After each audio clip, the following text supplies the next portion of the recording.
Well, Richard, just for my friends that are disc jockeys out there who were, we have a timeout.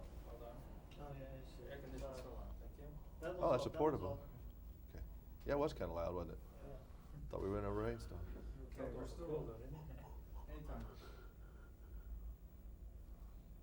An unlikely rock star you were, but you certainly were out there in between Jimi Hendrix and Cream and Led Zeppelin in the 60s. Richard Harris popped in.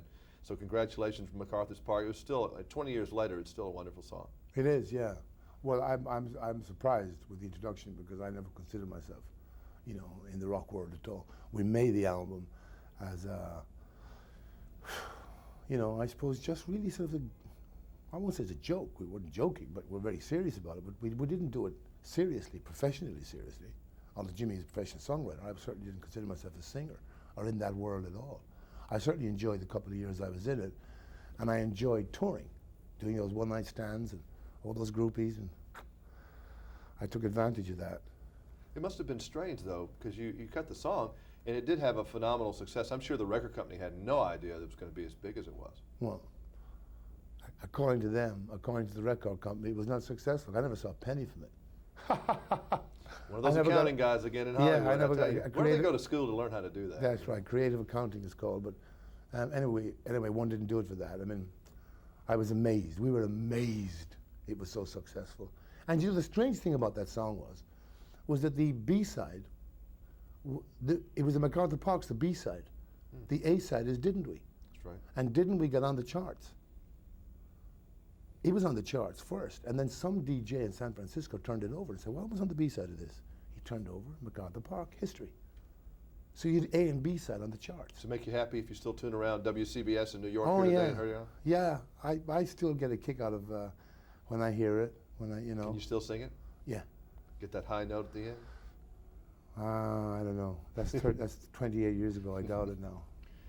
You got to drop it an octave or two. In this new Clint Eastwood film, Unforgiven, you have a very unusual part of a English gunslinger. Did that just jump off the page at you when you read that? Well, the character, I understood the character because I understand that type of Englishman because they festooned my nation like for 500 or 600 years. The British opened up their jails during the Black and Tan period, and they sent an army of cutthroats to Ireland to maintain peace. People who were in jail for murder and rape, aggravated assault. They were given uniforms and sent to Ireland. And even prior to that, during the 17th, 18th, and 19th century, they were sent over to Ireland. They were given free land just to maintain their empire. So I knew that. And the real aristocracy or the real blue blood, they didn't travel like that. They weren't sent overseas to maintain, the land. They sent people like English Bob, who were really sort of spivs, really. And when I read the script, I said to Clint, it'd be great if I could do this. It'd be great if I could play this man as a very sort of upper class fake. And at the end of the picture, when he gets the hell kicked out of him by Hackman, that maybe all of that drops, and you really see that behind it all, he's really a sort of a low life guy. So Clint said, that's great, go for it. I got afraid of it sometimes, shooting the picture, but he kept encouraging me to go for it. Sounds like a good, Hollywood's done almost every story you can do, and it sounds like, has anybody done a movie with releasing these scuzzbag guys out of prison and going to Ireland and, becoming soldiers or whatever they were? Has that been done? No one ever made a movie about the Black and Tans in Ireland, but that was the most horrible period Sound like a good in movie world history, yeah. Because it happened, of course, the World War was coming up then at that time. The British Army were engaged overseas. They didn't know what to do. So they said, let's get an army together. They call them the Black and Tans. Let's get an army together. And they opened up all the prisons and said, look, we'll give you suspended sentences, and we'll give you land over there, and we'll give you pardons. If you put on uniforms, go over and kick the hell out of the Irish. Kind of like the Dirty Dozen, but not quite. Yeah. What kind of director is Clint Eastwood? He's obviously a very good director, but you've worked with different kinds of people. How's his style? Well, I found him very, I kind of, the great thing about him was I felt that he created an area of security around the actor. That nothing interfered with the concentration, nothing interfered with what you were doing and the joy of what you were doing. The set was always beautifully controlled. In fact, in the 50 odd movies I've made, I've never been in a movie that was so well organized. His preparation is astonishing. crews. I mean, you know, you always find a group in a picture who either hates the producer or hates the director or whatever. Never have I seen such universal love for a guy. Well, he'd just shoot him. Yeah, If he didn't. no, this crew had for him. And of course, the point is that he has worked with them all for so long. He's going to make a movie, he calls all the boys in, and they all come and join him because he treats them well. He's a gentleman, really. And they'll love him. Love, I mean that. And there was no friction. And you got a guy like Hackman, me, him, Freeman. You thought maybe we're going to have one day of that. None of that. There was none of it. There was no reason for it. So is Clint kind of laid back? Is that what you'd say? Just like that. Just like he is. Lay back, but in control, because he has done the preparation. It's ready for you to walk in and do it. So you get the impression that he's a student, basically, of film, that he knows where he's going with it. And he's done the movie in his head before he shoots it. I work with some of the great directors in the world, like John Huston I've worked with, Marty Ritt I've worked with, Lindsay Anderson I've worked with. I prepared a movie with Fellini. I prepared a movie for 4 months with Ingmar Bergman, some of the best directors in the world. This guy knows precisely the camera. He knows exactly what he wants. He knows how to get it. He knows what that little thing there is picking up and what it's not going to pick up and how it picks it up. It's astonishing. And if he said to you, just move that much to the left, you know there's a reason for it.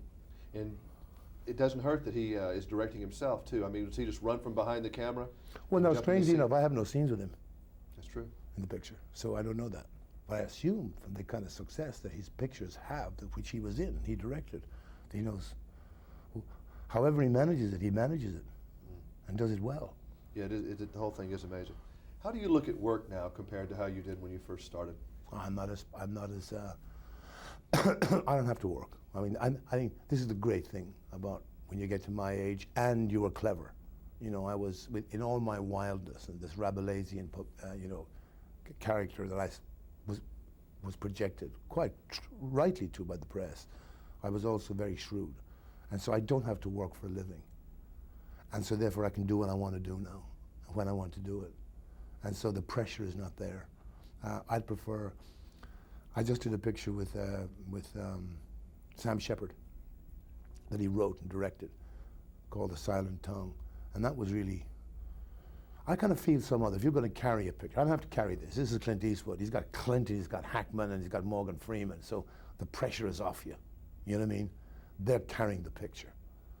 I did a guest spot also with Harrison Ford over the summer here in Patriot Games. Right. But if I'm going to get involved in a picture that I carry, then I'm meticulous about it.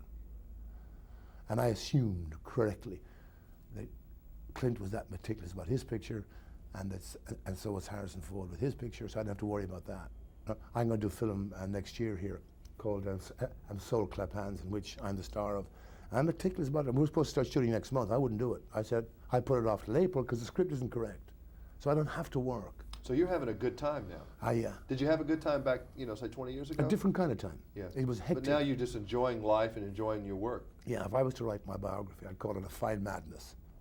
You know, it was wonderful. It was empty. I would not have changed one single drunk or one single hangover or one single affair. I'd have married the same 2 women again. If I had my life, if I had to do it all over again, I'd have made the same mistakes, had the same joys. I have no regrets at all. Where do you Except live? now I can't drink anymore. Where are you living? The Bahamas. That's an interesting place. That would kind of surprise me. I like the Bahamas. A little warm, but. Well, yeah, I like it because I live on top of an island there. You can't get to me by road.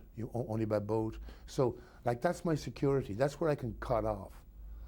Like Clint, I can cut off and not see anybody for months. Connery used to hang out there a lot. He has a place there too. Yeah, he does. He does. Yeah. But he's the same kind of guy, Sean. Sean is not a part of the business. What we call, the business, like Warren and Sylvester and that. They're part of the power structure of the business. Yeah, if you cut them, film would come out. Yeah, that's right. Hollywood would just bleed out of it. Yeah, we believe there's another kind of life. Connery believes there's another kind of activity. He wants to golf.